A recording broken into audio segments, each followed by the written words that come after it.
El gasto de los hogares durante el año 2022 ha tenido, digamos que un comportamiento positivo e importante, es decir, ha sido un gasto que para lo que va de corrido el año asciende a 900 billones de pesos y es un dato relativamente relevante cuando vemos los históricos en términos de gasto de los hogares en Colombia en los últimos años. Ahí podemos identificar algunos elementos importantes y es que, claro, el gasto de los hogares se encuentra en terreno positivo en reales, es decir, en volúmenes en Colombia. Sin embargo, el gran atenuante de ese proceso de gasto ha sido la inflación. Entonces, esta inflación que nosotros hemos vivido en el año 2022 ha sido una de las inflaciones históricas del país. Debemos recordar que para el mes de octubre y noviembre estas inflaciones se encuentran, la inflación anual se encuentra alrededor del 12%, en donde, por ejemplo, en alimentos hemos tenido inflaciones del 28,5% o en comidas por fuera del hogar hemos tenido unas inflaciones cercanas al 18%. Y esto solamente es equiparable a la realidad que hemos vivido como país cercanos al año 1999, en donde había la crisis del UPAC. El país se vio en un proceso bastante complicado. No obstante, la realidad que hemos vivido en este momento y que tiene que ver con diferentes factores exógenos y endógenos a la economía nacional, pues nos ha puesto en un punto bien particular. No hemos tenido no hemos tenido crecimientos o gasto en terrenos negativos, como lo tuvimos en el año 2016.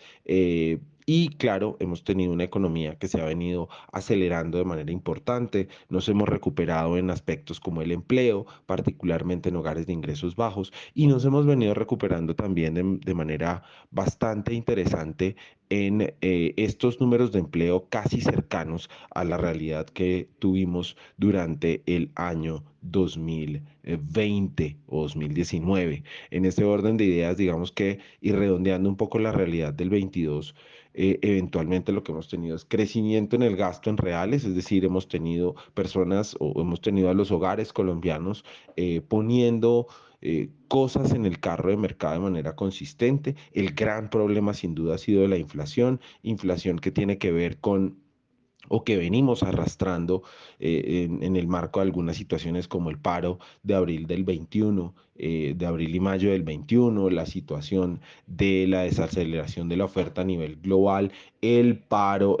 perdón, la guerra entre Ucrania y Rusia. Entonces, todos estos elementos y sin duda el incremento en la tasa representativa de mercado ha sido un actor central dentro de todos estos elementos de discusión. Esas situaciones endógenas y exógenas a la economía, pues nos han producido las inflaciones que tenemos y esa inflación ya en noviembre nos deja ver un comportamiento del gasto en terreno positivo, pero también somos conscientes, por ejemplo, que diciembre es un periodo del año en donde los hogares eventualmente gastan entre un 28 y un 32% más. En ese orden de ideas, pues me parece importante plantear eso alrededor del año 2022. ¿Qué nos espera para el año 2023? Pues bueno, vamos a estar afectados por un choque a nivel global. Estamos tocados por la realidad del incremento de las tasas de interés y eso eventualmente desincentivará la inversión y esa desincentivación de la inversión o esa falta de incentivo a la inversión probablemente va a terminar afectando algunas variables macroeconómicas a nivel mundial y esas variables nos van a afectar a nosotros. Nosotros para 2023, si nada extraordinario ocurre, si no se profundiza el conflicto entre Ucrania y Rusia, si las dinámicas económicas internas lo permiten, podríamos terminar con un gasto de los hogares alrededor del 3,5%, que sí decrece frente a lo que vivimos en el año 2022, que terminaría en promedio alrededor de entre el 4,5 y 5% en su crecimiento. Entonces, planteándolo desde esa perspectiva, claro, vamos a tener un 2023 que nos va a retar mucho y en donde eventualmente la situación misma de la inflación no tenemos claro que tenga todos los argumentos para decrecer a los márgenes a los que veníamos acostumbrados de entre el 2, el 3 o el 4%. Todas las proyecciones plantearían que la economía colombiana el próximo año debería estar creciendo, según el Banco de la República, alrededor del 0,89, según algunas otras instituciones como CEPAL y el Fondo Monetario Internacional, alrededor del 2%. Y en nuestro modelo, digamos que de predicción para el año 2023, nosotros estamos esperando una economía que crezca más o menos entre el 1 y el 2%. Eso, sin duda, afecta las dinámicas de gasto de los hogares y el comportamiento del consumo en el país.